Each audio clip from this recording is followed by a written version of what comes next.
देखिए, नमस्कार, बहुत बहुत स्वागत आप सबका। सबसे पहले तो मैं चर्चा करने से पहले शहीद आज़म भगत सिंह का आपको पता है जयंती, तो भारत की आज़ादी के लिए अपने प्राणों की आहुति देने वाले हमारे शहीद भगत सिंह जी की जयंती पर अभिवादन आप सबका। इंकलाब जिंदाबाद। आप सबको पता है 28 सितंबर को शहीद आज़म भगत सिंह जी की जयंती होती है। शानदार चर्चा करते हैं। बहुत सारे छात्र लगातार एक बात में बड़े अड़ी हो गए हैं कि सर जी आप सर उस पर कुछ नहीं बोल रहे, किस पे? इंदौर सत्याग्रह आंदोलन पे। मैं बोलता हूं लेकिन अलग से कोई खास वीडियो नहीं बनाता, क्योंकि मैंने पहली वीडियो बना दी थी कि सबको आना है 2 दिन पहले, और अब मैंने एक वीडियो अब मैं बनाने जा रहा हूं, तो पूरे के पूरे जितने भी आंदोलन करता है सभी का जो है इस पे बात आएगी। इंदौर में आंदोलन हो रहा है, बहुत शानदार। मैं आपको बता दूं कि इंदौर आंदोलन के लिए जो मुझसे बन पड़ा था, आंदोलन शुरू होने के 2-3 दिन पहले ही मैंने जो मुझसे राशि हो सकी थी, मैंने एक छोटी सी भेंट मैंने भी की थी।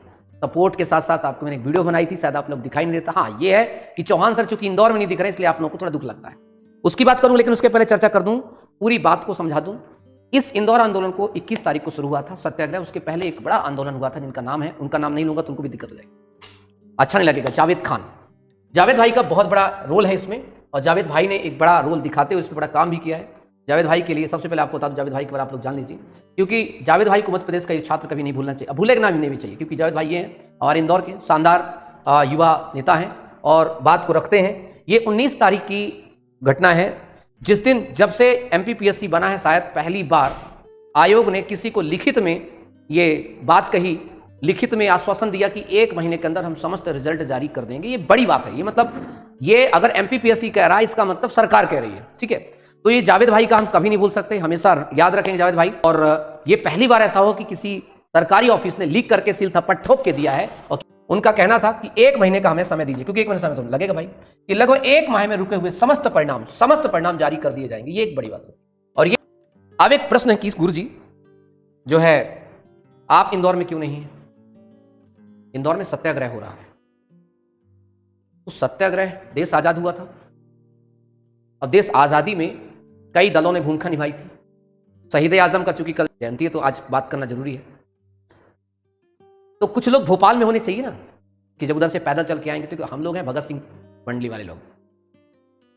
भगत सिंह के जो थॉट हैं, भगत सिंह के जो भाषण है, स्पीच है, उसको डाइजेस्ट करना फिर बड़ा मुश्किल होता है। और उधर हो रहा सत्याग्रह, जिसमें हमारे महात्मा गांधी लोग, तमाम हमारे सम्मानीय लोग लगे हुए हैं सत्याग्रह के चीजों करके, आग्रह करके, सत्य का आग्रह के साथ, समान तरीके से चीजों के साथ। और हम हैं कूद फान वाले भाई। मैं जहां जाऊंगा वहां FIR होगी, मैं जहां जाऊंगा तो कूद फान होगा, मैं जहां जाऊंगा तो वो आंदोलन, फिर वो रियल आंदोलन बदलने में 5 मिनट नहीं लगेगा। तो इसलिए क्या है कि आपको पता है जब आजादी मिली तो कैसे कैसे लोग थे। महात्मा गांधी की टीम एंड मंडली भी एक थी, सुभाष चंद्र बोस टीम एंड मंडली एक थी, एक टीम थी भगत सिंह लोगों की, अपनी एक टीम अलग थी, भगत सिंह, अशफाकुल्ला खां, चंद्रशेखर आजाद, राजगुरु, सुखदेव, ये सभी का अलग। तो हमारा एक चीज है कि प्लान ये है कि जब वहां से पैदल मार्च करके भोपाल पहुंचेंगे तो भोपाल में फिर क्या होगा। तो क्या भोपाल में हम सत्याग्रह करेंगे? बिल्कुल नहीं, सत्याग्रह बिल्कुल नहीं है। सत्याग्रह भी इंदौर में जब तक चल रहा है, जब तक सरकार सुन रही तब तक ठीक है। फिर उसके बाद जब भैया तय है भाई, अब आपको पता है कि एक नरम दल और एक गरम दल। आपने देखा होगा, जब भी मैं स्पीच भी देता हूं तो मैं तो जितना उधेड़ना होता है सरकार को उतना मैं उधेड़ता हूं। मुझे रत्ती भर का कंजूसी नहीं होती, संकोच नहीं होता, और मेरी यही तेजी है जिसकी वजह से मैं इंदौर नहीं जा पाया। क्योंकि हमारे जितने भी सत्याग्रही साथी हैं उनको ऐसा लगता था कि भगत सिंह को अभी बुलाना उचित नहीं है, अभी यहाँ महात्मा गांधी लोगों का काम है, तो थोड़ा हो जाए धरना प्रदर्शन करके, बाकी चीज करके। क्योंकि मैं जाऊंगा तो तय है शासन प्रशासन के कान अलर्ट होंगे, और तय है आपको पता, जब मैं बोलना शुरू करता हूं तो मैं रुकता ही नहीं, फिर चाहे सामने कोई भी हो, लाठी चले डंडा चले। तो इसलिए जो है मैं अभी बचा हूं, रखा गया हूं। वो नहीं होता एक आदमी जब इधर की एनर्जी जब समाप्त हो जाए तो फिर दूसरी एनर्जी के लिए। तो शायद जो सत्याग्रही लोगों ने अपने सोच विचार से रखा, उनका प्लान था कि भाई चौहान सर को जो है यहाँ नहीं बुलाना है इंदौर, चौहान सर का प्रयोग करेंगे हम भोपाल में। तो उन्होंने मुझसे बताया कि अब भोपाल में आपको तैयार है ना? बोले पूरा भोपाल हम तैयार है, कोई दिक्कत नहीं। तो आप लोग समझा करिए, स्ट्रेटेजी समझा करिए। अगर उधर काम हो जाता तो ठीक है, नहीं था तो इधर ठीक है। ये बात क्लियर होगी, क्योंकि भोपाल एक ऐसी जगह है, मैं आपको बता रहा हूं कि जहां पर भोपाल में अगर 500 बच्चे भी अगर खड़े हो जाते हैं ना, तो वो नेशनल खबर बनने लगती है यार। 5 मिनट के अंदर एक बड़ी खबर बन जाती है। क्योंकि भोपाल क्या हो जाता है, भोपाल में एक थोड़ा सा समझने का प्रयास करिए। तो राजधानी है, ठीक है, राजधानी है, CM आवास है, आप देखिए यहीं पर जो है व्यापम का ऑफिस है, PV ऑफिस है, यहीं पर चर्चा करते सारे के सारे विभाग यहीं पर है, टोटल ऑल्टोटल। इंदौर में क्या, इंदौर में सिर्फ कोचिंग सेंटर और एक MPPSC का कार्यालय है। जिस MPPSC के मुखिया कहां बैठते हैं, सामान्य प्रशासन मतलब कहां, भोपाल बैठते हैं। तो भोपाल एक बहुत जमाजम चीज होती है। भोपाल को अगर चर्चा करें, भोपाल को अगर सर्च करें, बहुत शानदार थे, ठीक है। तो अब आप लोगों को पता होना चाहिए भोपाल के लिए आप लोग तैयार रहिएगा, ठीक है ना। अब ये मत कहिएगा सर आप इंदौर क्यों नहीं गए या बाकी चीजें क्या है, सर आप जो है इंदौर आंदोलन के बारे में कुछ नहीं बोल रहे। बहुत शानदार चल रहा है, बहुत लाजवाब चल रहा है, बहुत मेहनत कर रहे हैं आप लोग, शानदार, और this is a good work, ठीक है। अरे यार मध्य प्रदेश में तो आंदोलन का जनक ही मैं रहा हूँ कोरोना के बाद, मतलब कोरोना काल के बाद, क्योंकि कोरोना के पहले की दुनिया का अलग है, कोरोना के बाद की दुनिया तो जनक तो मैं ही हूँ। 2020 में जो शुरुआत होती है आंदोलन की, वो भी कोरोना काल में, तो शुरू कौन करता है, आगाज कौन करता है। तो मुझे तो सबसे बड़ी खुशी होती कि आज जगह जगह पर आवाज निकलती, तो मुझे बड़ा अच्छा लगता है कि दिस इज गुड वन। जो चिंगारी छोड़ी थी आज चिंगारी बहुत बन गई। मीडिया भी शुरुआत में दिखी थी, लेकिन वो भी शायद उनको भी सारा आ गया होगा ऊपर से, वो ज्यादा कवर मत करना, समझे, आओ ठीक। नहीं तो अब तक तो डिबेट हो जानी चाहिए थी, एक दो लोगों को बैठा करके आज तक पर तमाम जगहों पर एनडीटीवी पर डिबेट हो जाती, एक तरफ राष्ट्रीय प्रवक्ता एक तरफ इधर के प्रवक्ता। लेकिन कहने की सरकार का इशारा चल रहा है कि बच्चों की आवाज को दबाना, पर देखते कब तक दबाते हैं, ठीक है। तो पहले ही सफल है वो आंदोलन, पहले ही बिल्कुल सक्सेसफुल है, कोई दिक्कत की बात नहीं, बिल्कुल मत टेंशन न लेना।